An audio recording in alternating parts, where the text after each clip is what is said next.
Hey everyone, I'm going to show you how to make this illustration completely with gradients using just Figma. So over here I have some predefined color palettes that I chose. I kind of wanted a warm, kind of like sunset feel. So I went with for my shadow, purple, and for my highlight, a yellow color. But for whatever project you're working on, just make sure that your highlight is your warmest and your brightest color, and your shadow is your coolest and your darkest color. In this case, I chose this midtone to kind of like bring out a lighter color in the middle. And the reason for that is because if I made a gradient, if I selected the linear, let's move this here, here, see how it snaps, make sure it's all snapped. There we go. If I select this one and I select my shadow, notice how in the middle it looks extremely muddy and kind of gross. So what I did to get to this color is I actually selected this right here in the middle. And I just started playing around with like the shadows or like the different shades in the middle. You don't want it to get too bright, or else it starts not complementing your other colors. In this case, like mine is not this saturated, and you don't want it too light, or else you can see a visible line. Ultimately, what you want is just a really smooth transition that's also like appealing in the middle. Like you don't want it to look like super dull colors in the middle. So I'm just gonna select my predefined swatch that I made and just kind of like position it so like again making sure that that not visible line isn't showing up.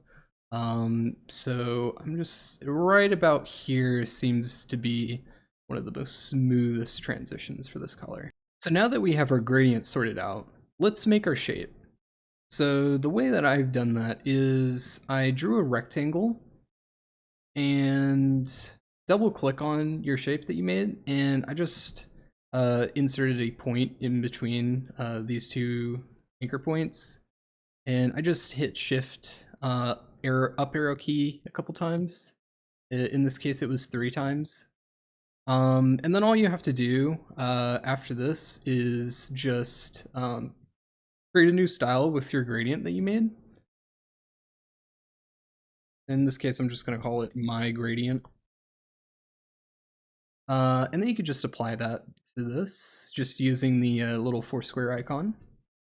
And unlink it. And now we can move around the gradient.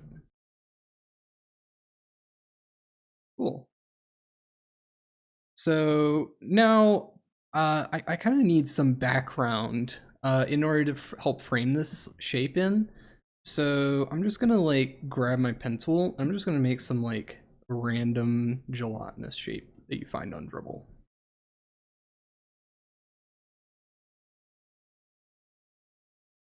And what you're gonna want to do is, well, in this case, I have this set as my shadow. So my shadow is my darkest color in the background.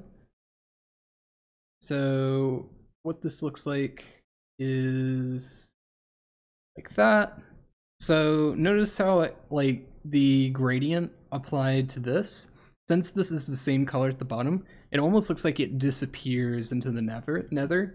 And by having your warmest color is your highlight, your midtone is your midtone, and then your shadow is your darkest color, it kind of creates this atmospheric depth, which is what we're after. Um, I'm just gonna like tilt this around just to match the other one. There we go. And now that we have our gradient shape, we kind of want to make it like this edge shape right here. So what I'm gonna do is I'm just gonna expand this out a bit. Just like that. And make sure it just lines up with your thing.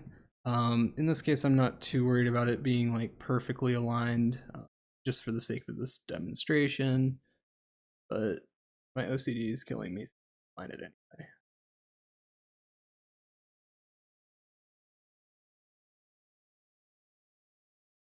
There we go. And all I'm just going to do is copy and paste it. And notice how it hit that line. And I'm just going to make sure this is aligned properly. And it did. Great. Now we have our two sides to the shape. Now all we have to do is just intersect them with the Pathfinder tool in Figma. So all I'm going to do is just select the shape in the first shape that we made in the background. I'm just going to hit Command C and Command Shift V. And what that's going to do is paste that in place in front. And I'm just going to select either one of these shapes. It doesn't matter which one you select. Let's see. And then you just go up on the Pathfinder tool and hit Intersect, and it'll intersect that shape. One more important thing, make sure that you flatten the selection, and now it is completely filled in that shape. Like, you don't have to worry about anything else. I'm just going to literally do the exact same thing to the shape too.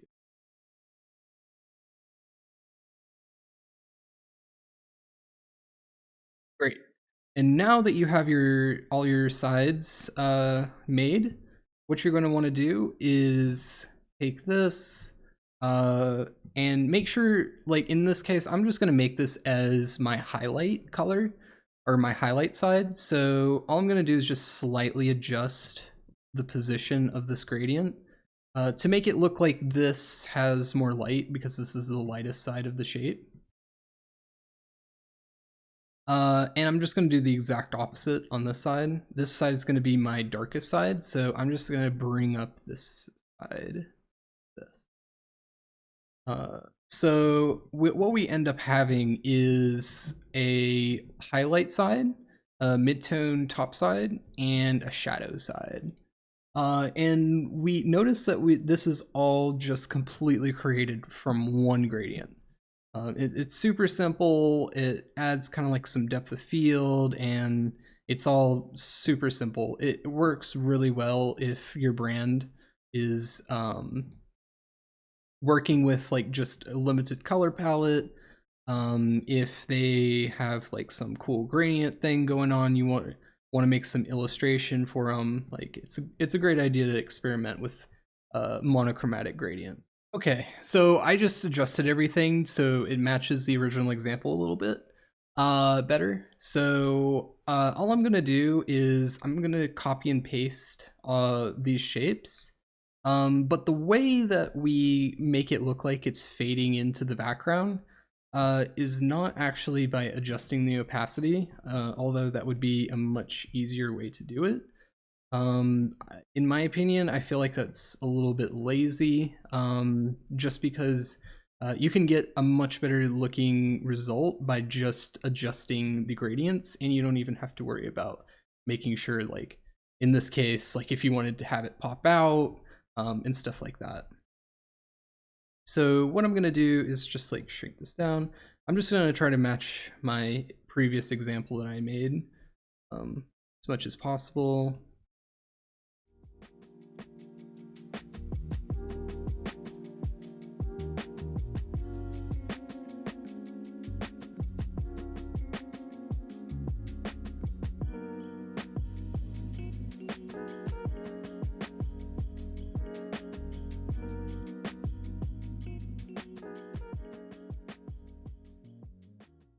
All right, and now that I have all the shapes placed down, I'm just going to try and shade them in just by using gradients and nothing else.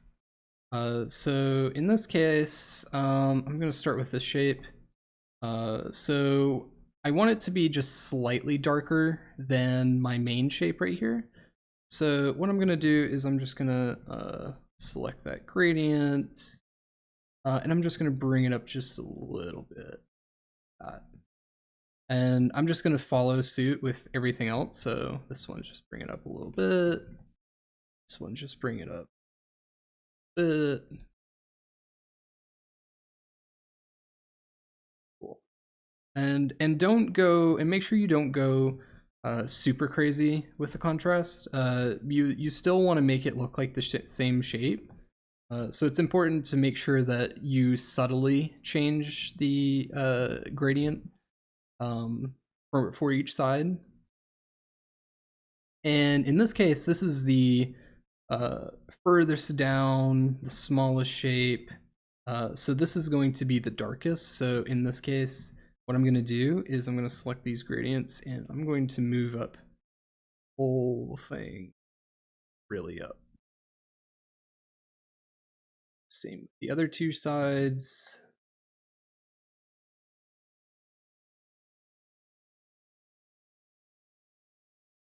And notice how it's just a slight change from the light side to the darker side. Actually, what I might do is actually just bring this one up.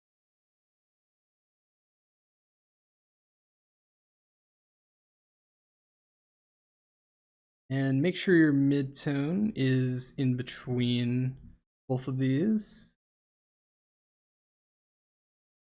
That. Let me just bring this one up a little bit more. And there we go. So now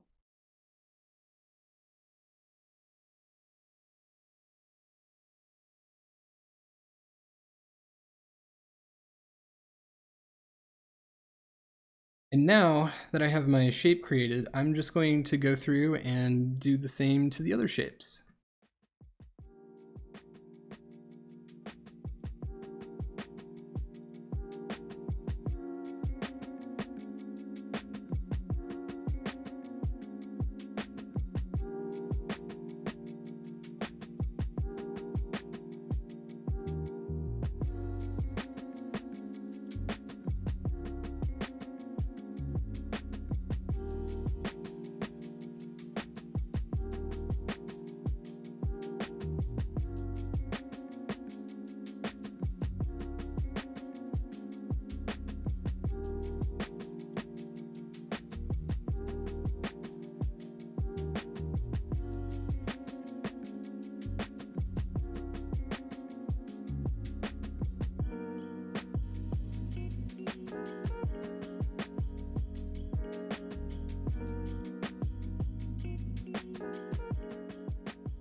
Now that I have all of my shapes set up, what I'm gonna do is I'm gonna finish the rest of the landing page layout. And I don't need these anymore, so I'm just gonna set them off the page. So how I made these is I actually just took the shadow color, and I just made just like another random gelatinous blob behind it. It's kind of like add some more depth. And if I were to make this in CSS, I would probably just have this as the background layer, and then this just pinned in the bottom right hand corner. So I'm just going to select the shadow layer, and then I'm just going to move this up a bit. And this is a little bit warm for a background layer, and especially something that's supposed to be like light gray. So what I'm gonna do is actually just move this more towards the blue side and just cool it down a little bit, but not too much. We still want to make it that warm purpley side and just make it literally look like that it's just a desaturated version of the shadow color.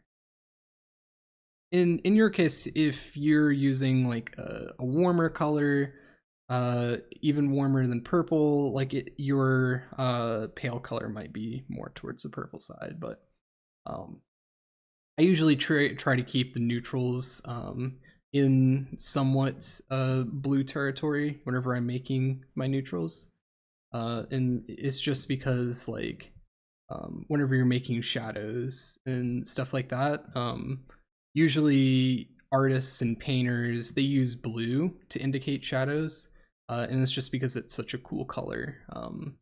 it shows the lack of light or the lack of warmth in a drawing. And now that I have my shape and the background set up, all that's left is the text and links.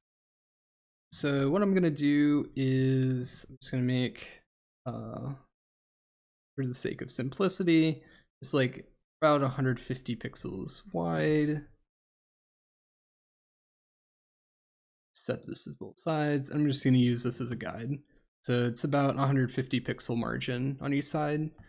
In truth, if this was in development, it would be a max width of around 1,150 pixels.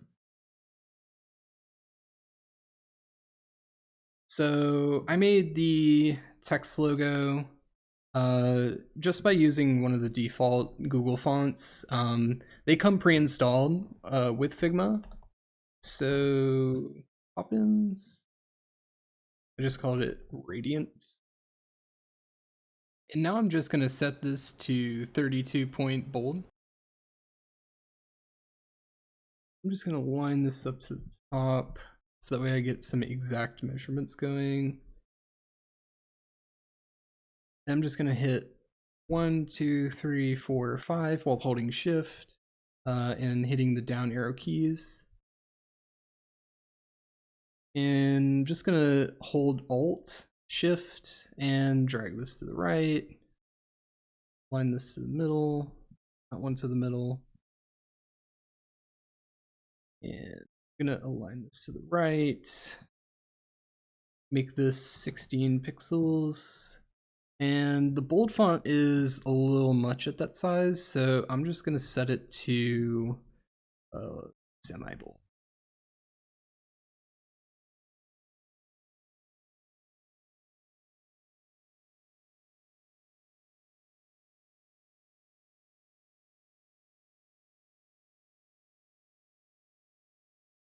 For these buttons, I'm just gonna make sure that they match the same colors that I was using as my gradients.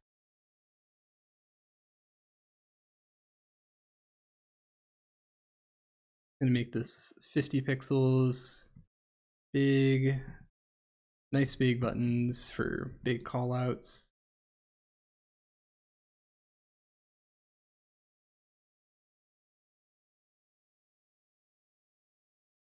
And I'm just gonna swatch my yellow from there, make it easy. Max out the border radius buttons, make a nice pill shape.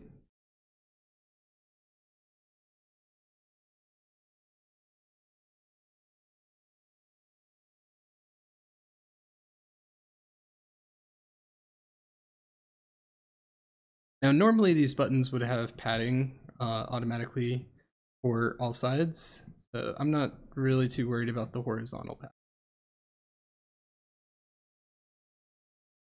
And now I'm just going to space these out about like 30 pixels apart.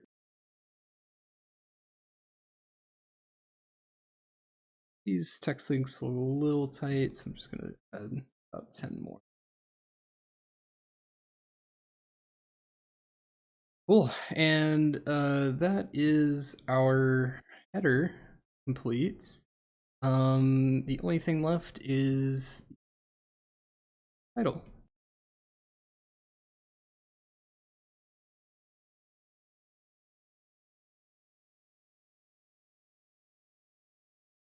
And for titles, make sure that you have a pretty tight leading on there. Like you don't want it to be really intense because the fact that it's really big usually, like you don't want it to look ridiculous. However, for this subtitle font, I'm going to space it out a lot more, the ratio, just for readability, because as you start decreasing in font size, you need that extra leading for it to be legible. I'm just going to use Open Sans for the body font.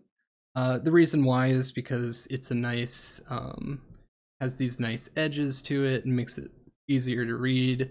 at lower font sizes, whereas like a geometric sans serif like Poppins, it's a little more difficult to read at small sizes.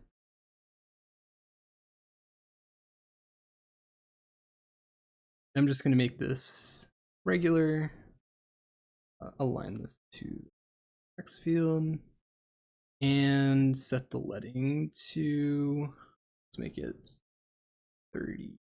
In this case, in order for me to add an M dash, all you have to do is do Alt, Shift, and minus on Mac.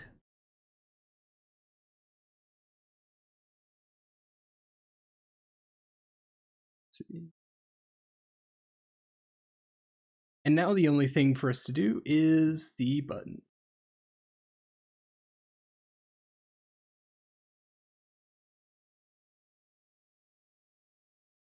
I'm going to make this one a little bit bigger than the navbar buttons, just because it's the main CTA, and we want people to focus on this one first. So I'm also going to make this one 70 tall. It's going to be a huge button.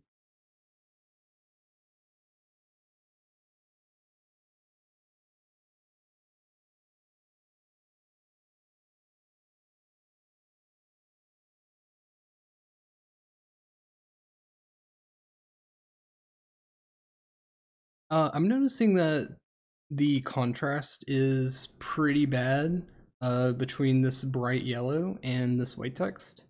So I'm just gonna select my gradient and just drop it down just slightly, just so it still has that effect, but you want it to be accessible enough so that way people can read it.